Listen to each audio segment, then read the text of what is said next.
عوام میں مشہور ہے کہ عیدین، چھوٹی عید اور بقر عید، ان کے درمیان نکاح نہیں کرنا چاہیے ورنہ میاں بیوی کے آپس میں زندگی اچھی نہیں گزرے گی۔ اگر اس درمیان نہیں کرنا چاہیے اور بڑی عید کے بعد کر لیں تو پھر بھی تو 2 عیدوں کے درمیان نکاح ہو جائے گا نا، بات تو وہیں پہ آ جائے گا نا، کان کوئی نہ کول نہ پوت بھاویں میں تو نہ پو آج تک وہ کان ہاتھ تو حساب تو ایک ہوا کہ 2 عیدوں کے درمیان۔ بہرحال جہاں تک یہ بات مشہور ہے کہ چھوٹی عید اور بڑی عید کے درمیان، یعنی یہ جب شوال، ذوالقعدہ، ذی الحجہ، یہ 2 مہینے جو ہوتے ہیں ان میں نکاح نہیں کرنا چاہیے۔ کیوں؟ میاں بیوی کے درمیان نباہ نہیں ہوگی۔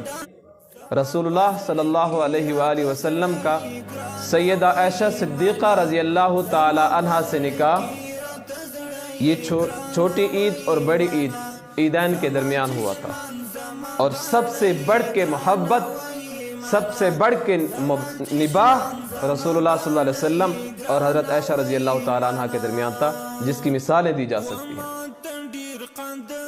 تو یہ عوام میں مشہور ہے، حقیقت سے کوئی تعلق نہیں ہے۔